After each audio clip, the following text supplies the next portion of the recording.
নমস্কার, আমি অ্যাস্ট্রোলজার শ্রীময়ী সায়নী। আপনাদের সকলকে আগমনের জ্যোতিষ কথায় স্বাগত। আচ্ছা, আমি কিন্তু এর পূর্বে ভিডিওতে আপনাদের কন্যা রাশি জাতক জাতিকাদের কিরকম কি যেতে পারে সেই বিষয়ে কিন্তু একটা ধারণা দিয়েছিলাম এবং বলেছিলাম পরবর্তী ভিডিওতে অর্থাৎ তুলা রাশির জাতক জাতিকাদের কেমন যেতে পারে সেই বিষয়ে কিছু কথা আপনাদের সাথে আলোচনা করব। ঠিক তেমনই কিন্তু কন্যা রাশির পরে তুলা রাশির জাতক জাতিকাদের কেমন যাবে সেই নিয়ে কিন্তু আজকের ভিডিও। তাহলে চলুন তুলা রাশির জাতক জাতিকাদের কেমন যাবে সেই বিষয়ে শুরু করা যাক। তুলা রাশি কিন্তু এমনিতেই খুব শৌখিন রাশি, কারণ এটা শুক্রের রাশি। তবে তুলা রাশি আরো একটা গুণ হচ্ছে, তুলা রাশির ম্যাক্সিমাম জাতক জাতিকাদের দেখবেন যদি তাদের একটু শনি অ্যাক্টিভ হয়, কেতু অ্যাক্টিভ হয়, বিশেষত তাদের ক্ষেত্রে তো আরো বেশি করে তারা কিন্তু অনেক জায়গায় অনেক ঘটনা হওয়ার আগে থেকে কিন্তু বুঝতে পারেন, যেটাকে আমরা এক কথায় সিক্স সেন্স কোথাও অ্যাক্টিভ এই কথাটা বলে থাকি। ঠিক আছে, তো তুলা রাশি জাতক জাতিকাদের জন্য 2026 কিন্তু খুব সুখকরী একটা বছর কম বেশি কিন্তু বলা যায়।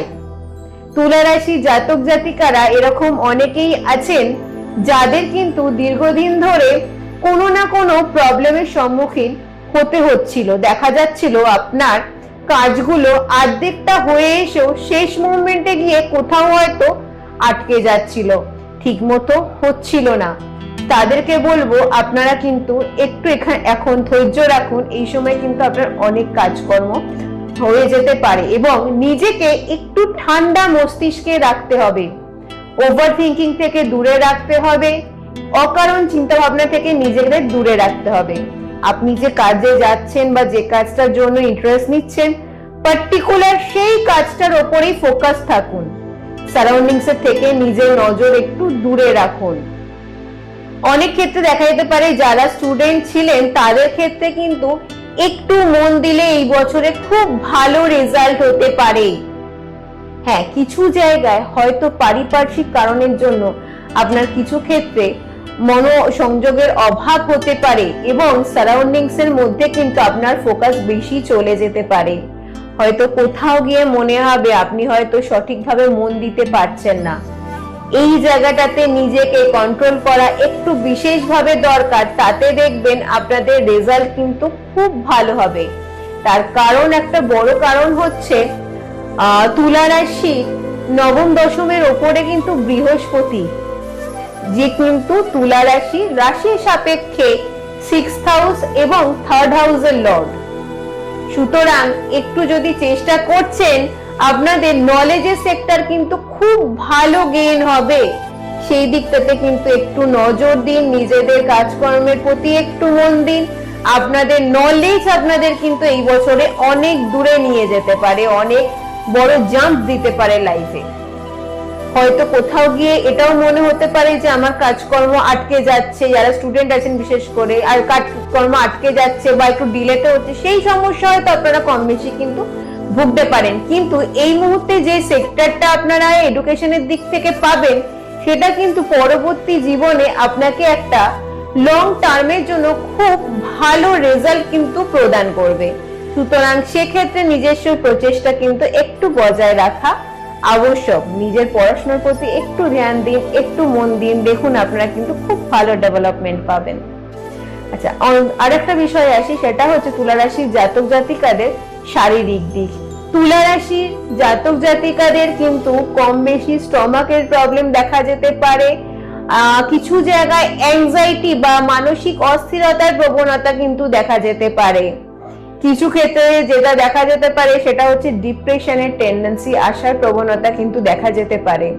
কিছু জায়গায় আপনার মনে হতে পারে যে হয়তো কিছুটা একটু বেশি স্ট্রাগলের মধ্যে দিয়ে আপনি যাচ্ছেন, যার ফলে আপনার মানসিক শান্তি বিঘ্নিত হতে পারে। তবে তার মধ্যেও কিন্তু বলবো, এই সময় আপনি যেগুলো পাচ্ছেন সেগুলো কিন্তু খুব প্রমিনেন্ট ভাবে পরবর্তী জীবনে পাবেন। সেই বিষয়ে নিজের ওপর একটু ভরসা রাখুন, নিজে একটু খাটুন।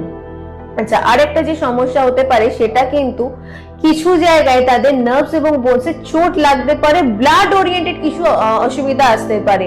খুব বড় কোনো অসুবিধা এই মুহূর্তে পাচ্ছি তা কিন্তু নয়, ওভারঅল কিন্তু যা বুঝছি তাতে কিন্তু খুব বড় প্রবলেম না হলেও আপ এন্ড ডাউন একটু ব্যথা যন্ত্রণার টেন্ডেন্সি, পেট ভারী হওয়া, এই ধরনের টেন্ডেন্সিতে কিন্তু আপনারা কিছুটা ভুগবেন, কিন্তু বিশেষ হেলথের কোনো প্রবলেম আমি পাচ্ছি না। মানসিক কিছু জায়গায় যেহেতু অস্থিরতা পাচ্ছি, সেক্ষেত্রে একটু মেডিটেশন করা কিন্তু আপনাদের জীবনে অনেকটাই পজিটিভ দিক দিতে পারে।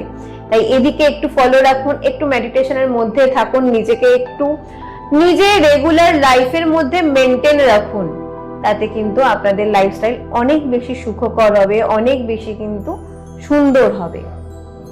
তুলা রাশি জাতক জাতিকাদের ক্ষেত্রে আরো একটি কথা বলবো, যারা ধরুন দীর্ঘদিন ধরে বিশেষ করে ফাটকা ইনকামে ইনভেস্ট করেন বা স্টক মার্কেটে ইনভেস্ট করেন, তাদের ক্ষেত্রে বলবো তারা কিন্তু এই মুহূর্তে একটু বুঝে শুনে ইনভেস্টমেন্ট করুন। ওভারঅল দেখুন, বছরের প্রথমার্ধে খুব বেশি না অসুবিধা হলেও পরের দিকে যদি আপনার ইনভেস্টমেন্ট সঠিক না হয়, তবে কিন্তু কোনো বড় ধাক্কা একটু হলেও কিন্তু হতে পারে। তাই যাই ইনভেস্টমেন্ট করছেন একটু বুঝে শুনে, একটু নিজের নলেজ গেইন করে করুন, অন্তত বছরের শেষের দিকে তো বটেই, এই জিনিসটাকে একটু নজরে রেখে এগোতে হবে।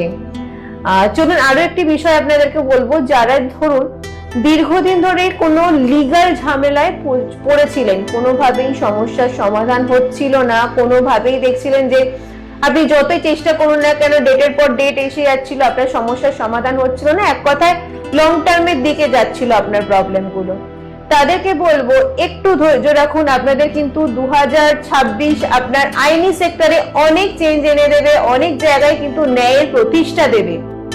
সুতরাং নিজের উপর ভরসা রাখুন এবং আইনের উপর ভরসা রাখুন, দেখুন আপনাদের অনেক সমস্যা কিন্তু সমাধান হতে চলেছে। আমি তুলা রাশি জাতক জাতিকাদের 2026 সম্পর্কে কিছু ধারণা দেওয়ার চেষ্টা করলাম। এছাড়াও যদি আপনাদের মধ্যে কোনো কোয়েশ্চেন থাকে আমাকে অতি অবশ্যই বলবেন, আমি নিশ্চয়ই চেষ্টা করব আপনাদের এই সেক্টরগুলো ক্লিয়ার করার। নমস্কার, সকলে খুব ভালো থাকুন, দেখা হবে পরবর্তী ভিডিওয়ে।